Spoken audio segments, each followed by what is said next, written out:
Harry siempre había sido pequeño y delgado para su edad. Harry tenía un rostro delgado, rodillas huesudas, pelo negro y ojos verdes brillantes. Llevaba gafas redondas unidas con una gran cantidad de cinta adhesiva. La única cosa que a Harry le gustaba de su propia apariencia era una cicatriz muy fina en su frente que tenía la forma de un rayo. Frisaba la edad de nuestro hidalgo con los 50 años. Era de complexión recia, seco de carnes y enjuto de rostro, gran madrugador y amigo de la caza. Bajo aquel frío y en aquella oscuridad, pasaba por la calle una pobre niña, descalza y con la cabeza descubierta. La pobrecilla andaba descalza con los desnudos piececitos completamente amoratados por el frío. En un viejo delantal llevaba un puñado de fósforos y un paquete en una mano. Las tierras se presentan como en inmensa plancha de mosaico de pobrísima variedad, sobre el que se extiende el azul intensísimo del cielo. Faltan suaves transiciones, ni hay otra continuidad armónica que la de la llanura inmensa y el azul compacto que la cubre e ilumina. En este vídeo vamos a estudiar las características principales del texto descriptivo, así como sus usos más frecuentes. Bienvenidos a Lecciones de Lengua y Literatura.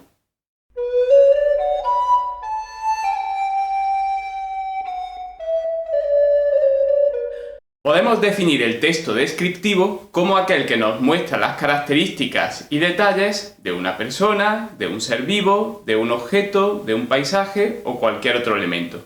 El texto descriptivo es de alguna manera una ventana al exterior. Sin él, la página sería completamente opaca, como un muro sin ventanas que no deja ver imagen alguna. A diferencia del texto narrativo, que lo podemos encontrar de manera aislada en una librería, en forma de novela, por ejemplo, o del texto ensayístico, que podemos encontrarlo en un periódico en forma de artículo de opinión, el texto descriptivo no suele aparecer de manera aislada. Normalmente encontraremos pasajes descriptivos dentro de obras más amplias. Es habitual que haya pasajes descriptivos dentro de textos narrativos. Un cuento o una novela sin descripciones sería algo bastante extraño, ya que no sabríamos cómo imaginar a los personajes o los lugares por los que se mueven. También en poesía, de hecho, hay numerosos poemas que consisten prácticamente en una descripción. Por ejemplo, en este poema de Alberti, la acción está reducida al mínimo: una niña que observa un atlas mientras pasa el dedo por los mapas. Es la descripción de la escena lo que llena de contenido y emoción al poema. La niña rosa sentada, sobre su falda como una flor, abierto un atlas. Cómo la miraba yo viajar desde mi balcón. Su dedo blanco velero desde las Islas Canarias iba a morir al Mar Negro. Cómo la miraba yo morir desde mi balcón. Por el mar de la tarde van las nubes llorando, rojas islas de sangre. Las descripciones de tipo técnico pueden aparecer en una gran variedad de ámbitos. Por ejemplo, a la hora de indicar las características de un aparato para fabricarlo o patentarlo. También en otros contextos donde hay que conocer con precisión las características de personas y objetos. Es el caso de la descripción de un sospechoso que realiza la policía para facilitar su captura. Mensaje para el sargento Ripley. Persigo a un sospechoso. Urbanización Norwich. Delgado, caucásico. Pelo castaño. Date prisa.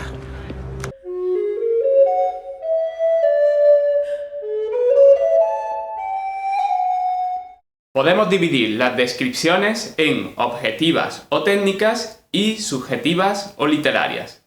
La descripción objetiva es aquella que muestra las características y detalles del elemento descrito con la mayor precisión posible, sin mezclar las opiniones o los sentimientos del hablante.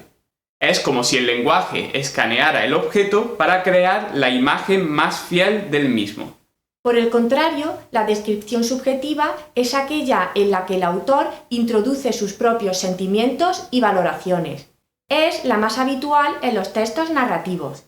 De hecho, muchas descripciones suelen estar hechas desde el punto de vista de un determinado personaje. Por ejemplo, en este pasaje de La Regenta, el narrador adopta el punto de vista de la protagonista, Ana Ozores, para describir la llegada a caballo de Álvaro Mesía, por el que empieza a sentir algo.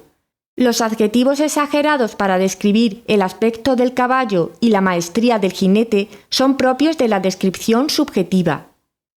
Ana vio aparecer, debajo del arco de la calle del Pan, que une la plaza de este nombre con la nueva, la arrogante figura de don Álvaro Mesía, jinete en soberbio caballo blanco, de reluciente piel, crin abundante y ondeada, grueso cuello, poderosa cerviz, cola larga y espesa. Era el animal de pura raza española, y hacíale el jinete piafar, caracolear, revolverse, con gran maestría de la mano y la espuela. Aprovechando esta misma obra, La Regenta, podemos hacer una comparación entre descripción objetiva y subjetiva. En cuanto a la primera, la objetiva, nos fijaremos en lo que dice Wikipedia sobre la torre de la Catedral de Oviedo. Con una altura de 80 metros, está dividida en 5 cuerpos que van disminuyendo en tamaño según se asciende. La torre se inicia integrada al pórtico sobre los 4 pilares que forman la arcada. Se remata con un templete formado por torres cilíndricas que finalizan en la flecha del pináculo. Muy diferente es la descripción que realiza Leopoldo Alas Clarín en el primer capítulo de la novela.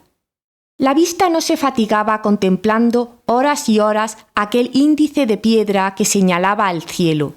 No era una de esas torres cuya aguja se quiebra de sutil, más flacas que esbeltas, amaneradas, como señoritas cursis que aprietan demasiado el corsé. Era maciza sin perder nada de su espiritual grandeza, y hasta sus segundos corredores, elegante balaustrada, subía como fuerte castillo, lanzándose desde allí en pirámide de ángulo gracioso, inimitable en sus medidas y proporciones.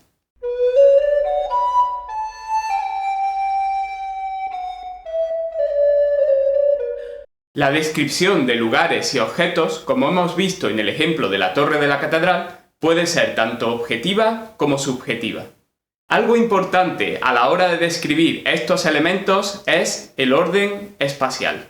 Podemos llevar un orden libre y describir aquellos elementos que nos llamen más la atención, como suele ser frecuente en las descripciones literarias. Pero a veces nos conviene ser sistemáticos e ir describiendo, por ejemplo, de izquierda a derecha, de arriba a abajo o desde el primer plano hasta el fondo. Para ello, nada más útil que usar marcadores textuales, los cuales van ayudando al lector a construir de manera ordenada su imagen mental. Así, si describimos sistemáticamente esta fotografía del gran fotógrafo brasileño Sebastião Salgado, quizás nos convenga recorrerla desde lo más cercano a lo más lejano. En primer plano, pegadas a la izquierda de la imagen, encontramos un par de gaviotas en su nido. En un segundo plano, se ven rocas escarpadas y otras aves volando. Al fondo, distinguimos el mar, las nubes y otras formaciones rocosas que se pierden por la línea del horizonte. Por cierto, os recomendamos buscar en internet otras fotografías de Sebastião Salgado, autor de algunas de las mejores imágenes de naturaleza o de dramas humanos como la guerra y los refugiados.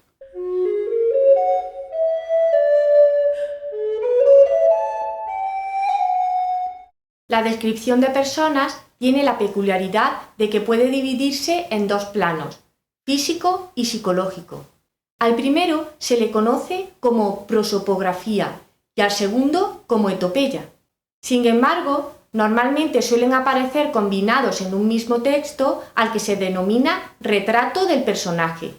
Un ejemplo lo podemos encontrar en Fortunata y Jacinta de Benito Pérez Galdós cuando se describe al personaje de Juanito Santa Cruz. Era el hijo de don Baldomero, muy bien parecido y además muy simpático, de estos hombres que se recomiendan con su figura antes de cautivar con su trato, de estos que en una hora de conversación ganan más amigos que otros repartiendo favores positivos. Por lo bien que decía las cosas y la gracia de sus juicios, aparentaba saber más de lo que sabía, y en su boca las paradojas eran más bonitas que las verdades. Vestía con elegancia y tenía tan buena educación que se le perdonaba fácilmente el hablar demasiado. Podemos comprobar cómo esta descripción incluye rasgos físicos y rasgos de carácter, formando un retrato completo del personaje. Una variante peculiar de la descripción de personas es la caricatura, en la cual se realiza una exageración humorística de los rasgos del personaje. En la literatura española hay caricaturas inolvidables. Por ejemplo, podemos citar la del personaje del Dómine Cabra en El Buscón de Quevedo. Pero nada mejor como ejemplo que la delirante caricatura del personaje de Ignatius J. Reilly de la novela La Conjura de los Necios. Una gorra de cazador verde apretaba la cima de una cabeza que era como un globo carnoso. Las orejeras verdes, llenas de unas grandes orejas y pelo sin cortar, y de las finas cerdas que brotaban de las mismas orejas, sobresalían a ambos lados como señales de giro que indicasen dos direcciones a la vez. Los labios, gordos y bembones, brotaban protuberantes bajo el tupido bigote negro y se hundían en sus comisuras, en plieguecitos llenos de reproche y de restos de patatas fritas. En la sombra, bajo la visera verde de la gorra, los altaneros ojos azules y amarillos de Ignatius J. Reilly miraban a las demás personas que esperaban bajo el reloj junto a los grandes almacenes de H. Holmes, estudiando a la multitud en busca de signos de mal gusto en el vestir. Ignatius vestía, por su parte, de un modo cómodo y razonable. La gorra de cazador le protegía contra los enfriamientos de cabeza. Los voluminosos pantalones de tweed eran muy duraderos y permitían una locomoción inusitadamente libre. Sus pliegues y rincones contenían pequeñas bolsas de aire rancio y cálido que a él le complacían muchísimo. La sencilla camisa de franela hacía innecesaria la chaqueta, mientras que la bufanda protegía la piel que quedaba expuesta al aire entre las orejeras y el cuello. Era un atuendo aceptable, según todas las normas teológicas y geométricas, aunque resultase algo abstruso y sugería una rica vida interior. Con esto terminamos esta entrega sobre las características, tipos y usos del texto descriptivo. En la información del vídeo podéis encontrar el enlace a la presentación de clase con más teoría y ejercicios. En el canal Logue 1980 de YouTube podéis acceder a esta y otras lecciones de lengua y literatura. Un saludo y hasta la próxima.